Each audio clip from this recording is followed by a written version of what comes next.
Salut les shooters, aujourd'hui on teste un petit pistolet en 22 LR qui fait beaucoup parler de lui aux États-Unis mais qui est passé un peu sous les radars ici en Europe. Je parle du Smith & Wesson MP 22X.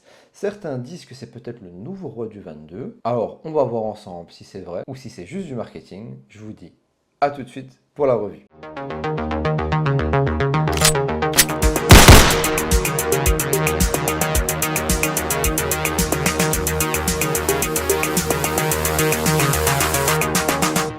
Alors on va pas tourner autour du pot, on sait tous qui est Smith & Wesson.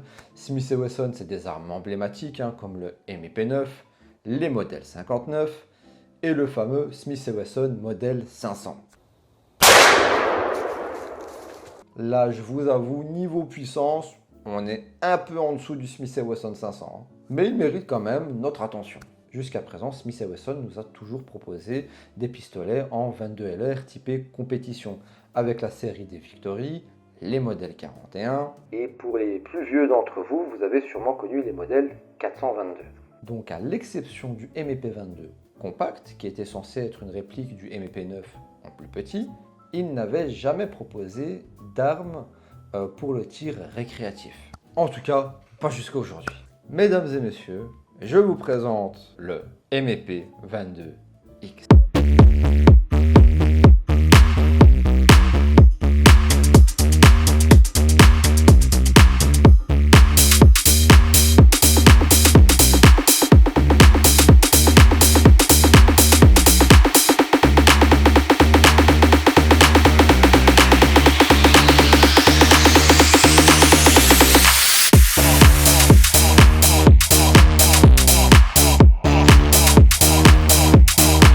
Sans plus attendre, passons à l'unboxing.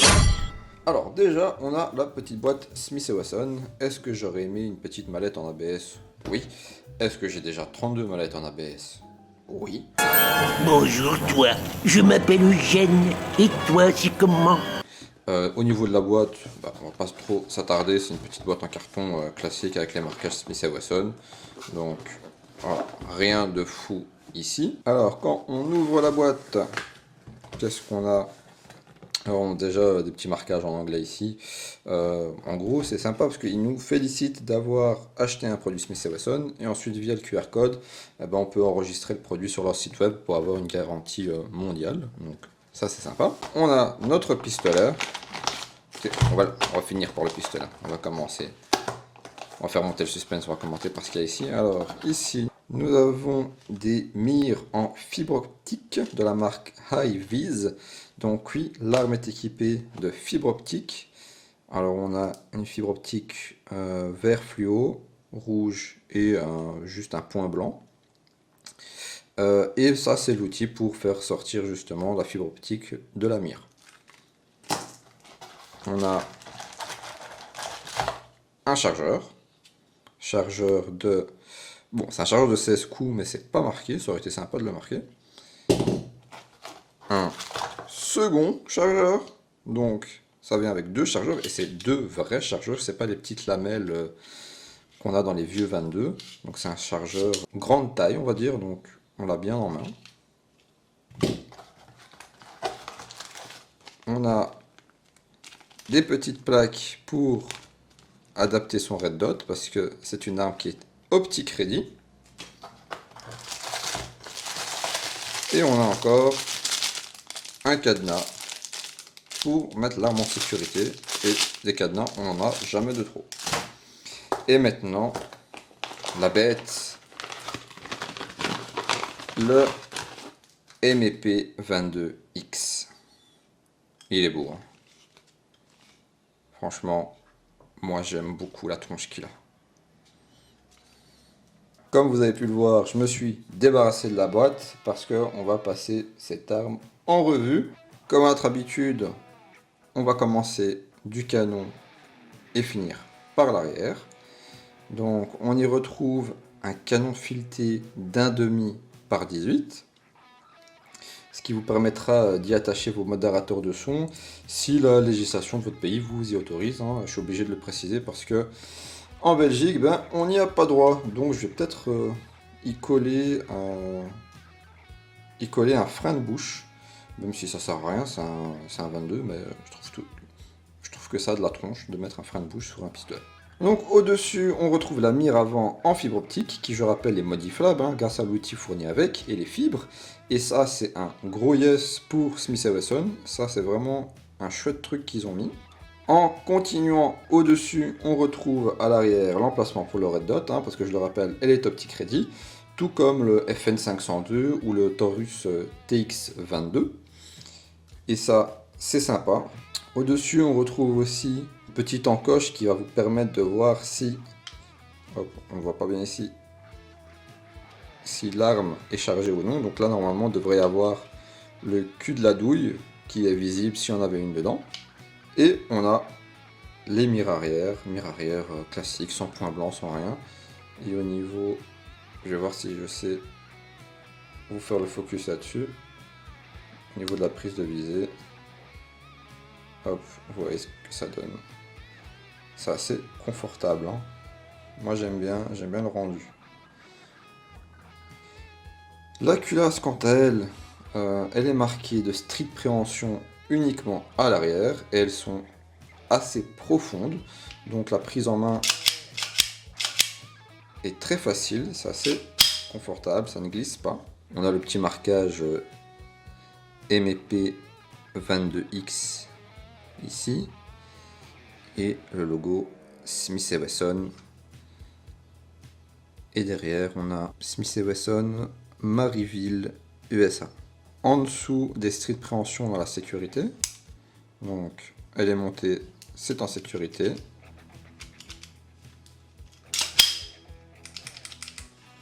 Elle est baissée, ça tire. Sécurité qui est ambidextre, on les a des deux côtés. Et d'ailleurs, tout est ambidextre sur ce pistolet, donc que ce soit la sécurité, l'arrêtoire de culasse et le bouton poussoir pour les chargeurs. Vous pouvez le changer de position, donc en le démontant, vous pouvez le mettre à droite comme à gauche. Au niveau de la poignée, ça se voit pas forcément bien à la caméra, mais c'est texturisé et c'est juste incroyable parce que ça ne glisse pas, on l'a bien en main. On peut vraiment y aller. Je ne vois pas comment cette arme pourrait me glisser des mains, même avec les mains huileuses ou humides. Franchement, là, ils ont fait un chouette travail et ils ont même été texturisés le bouton poussoir du chargeur. Donc c'est une râpe à fromage, le truc quasiment. Ça, le doigt, le pouce ne glisse pas du tout dessus. Là, je pousse vraiment vers la droite et mon doigt, ça en devient douloureux, ne glisse pas. Et pour la prise en main en elle-même, c'est un I. Donc les gens qui tirent au 1911 ou bien avec le Beretta 92X, vous allez vous y retrouver directement. Ceux qui sont habitués au Glock ou au poignet avec des dosserettes interchangeables, là clairement ça risque de vous changer. Mais en soi, moi j'ai une main normale, j'ai pas une petite main, j'ai pas une grande main. On l'a bien en main, quoi. Bon, dirigeons-nous vers la queue de détente. C'est une queue de détente plate avec une seconde sécurité, comme sur les Glock. Vu qu'on est sur la queue de détente, on va la peser. Hop. Voyons voir à combien le coup part, à combien de kilos le coup part. Faudra peut-être que je l'allume. Voilà. On va le refaire. Donc on a 1,3 kg, 1,40 kg, pardon. 1,5 kg. Et une dernière fois. 1,47 kg. Donc une détente, c'est pas une détente match en dessous des 1 kg, mais c'est une détente qui est convenable, on va dire. En ce qui concerne le reset, on va essayer, on va le faire ensemble. Vous l'avez entendu, donc il est bien clair, il est bien franc. Donc on va dire qu'il y a quoi, un petit centimètre, même pas un demi-centimètre, je dirais. Je tire, je réarme. Ouais, donc on a un demi-centimètre. au-dessus de la queue de détente, on va retrouver le levier de démontage. Donc c'est un peu le même style que sur un CZ 75. On va reculer la culasse. Et puis on va faire glisser ce petit levier à un angle de 45 degrés. Et ça va vous permettre de faire sortir la culasse. Alors toutefois, il faudra faire attention. Parce que il faut d'abord démonter la bague qui est ici avant de pouvoir retirer la culasse. Donc il y a un outil qui est fourni avec. Je vais vous le montrer, après. Et pour finir, à l'avant, on a le rail Picatinny qui vous permettra de mettre vos lasers, votre petite loupiote, ce que vous voulez. Donc une arme qui reste quand même assez customisable. Bon, assez tchatché, on va aller faire cracher du plomb au stand à ce petit MEP.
Encore en faire 5.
Pas fameux tout ça.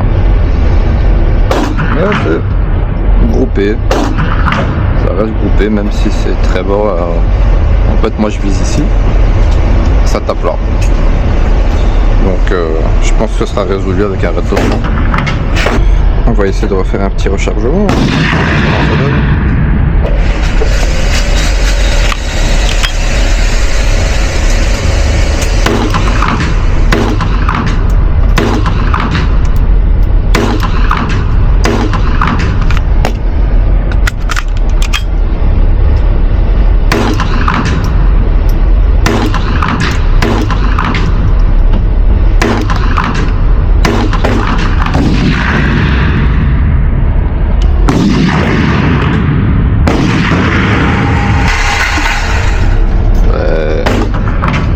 Hein. Ça va taper ici.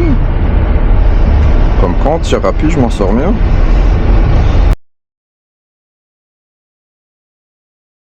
Alors niveau sensation de tir, franchement, il n'y a rien à dire. J'ai tiré de la Gecko, de la 16 standard et de la Blazer et ça cycle sans problème. Le recul est assez doux, la visée se prend de manière très fluide. C'est la première fois que je tire avec une mire en fibre optique et ma foi, j'ai bien apprécié.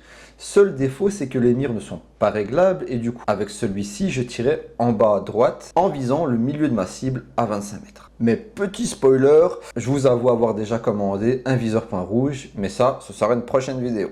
En somme, pour moi, c'est un très bon pistolet, un pistolet polyvalent qui vous permettra de faire du gong et pourquoi pas de la précision, à condition bien sûr d'y mettre un point rouge. Bon, maintenant qu'on a tiré, on va le nettoyer. Du coup, on va le démonter rapidement et je vous revois tout de suite. Avant de passer au démontage, j'avais quand même 2 points que je voulais encore relever avec vous.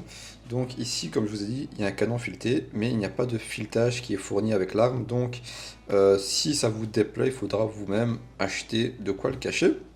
Et je voulais revenir aussi sur la petite fonctionnalité qui permettait de voir la cartouche engagée. Donc je vais retirer le chargeur et je vais y introduire une cartouche factice. Hop. Dedans. Ouais.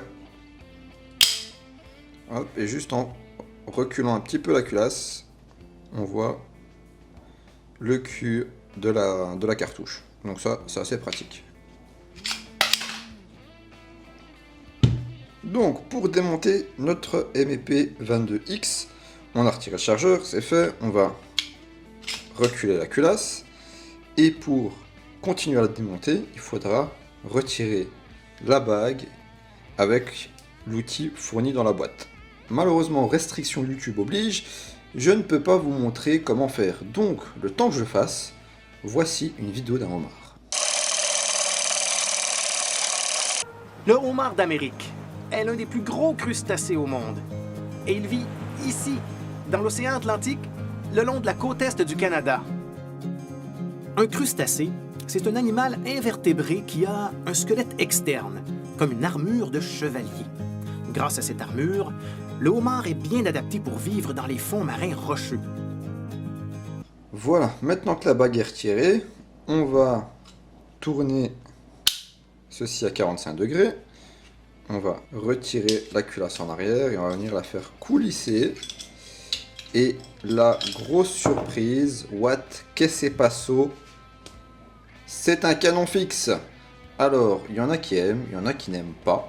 Moi perso, pour avoir tiré avec le Beretta qui n'avait pas un canon fixe, je trouve qu'avec un canon fixe, eh ben, on a un peu plus de précision, ou du moins une meilleure constance dans les tirs. En dessous du canon, on retrouve le ressort de rappel qui se loge de cette manière, donc l'angle vers le haut. De toute façon, à l'envers, ça va bloquer, et du coup, vous saurez très vite que vous l'avez mis de travers. Comme vous pouvez le voir, ce n'est pas un striker, il y a bien un marteau qui va venir percuter la cartouche. Donc ce n'est pas un striker type Glock 44 ou TX22. On est sur un marteau interne. Du coup, voilà pour le démontage. Pour le remontage, c'est simple. On fait pareil, mais à l'envers. On va venir glisser notre ressort de rappel. On va reprendre la culasse. On va glisser. Hop. Et qu'on va essayer d'aligner. Bon, c'est pas le plus pratique. Voilà. Et on va... Ah, c'était trop lent.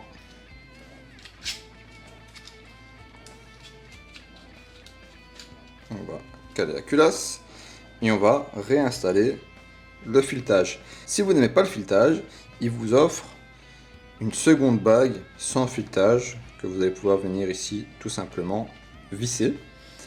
Moi personnellement, je préfère la tronche de l'arme avec le filetage, donc je vais installer le filetage.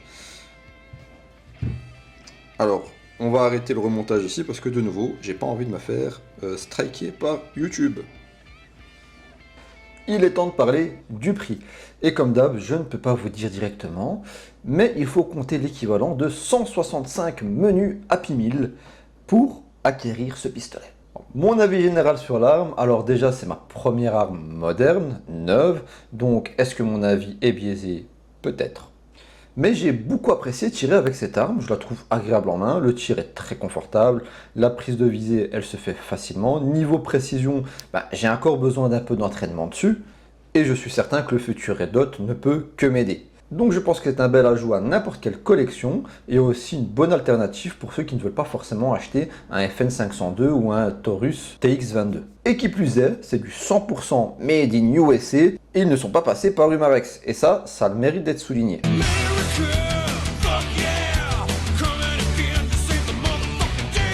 Voilà les shooters, cette vidéo touche à sa fin. Perso, j'ai adoré vous présenter ce pistolet. J'espère que vous avez aimé le découvrir avec moi. N'oubliez pas de vous abonner et de me dire en commentaire ce que vous en avez pensé. Je vous dis à bientôt pour une prochaine vidéo. Ciao!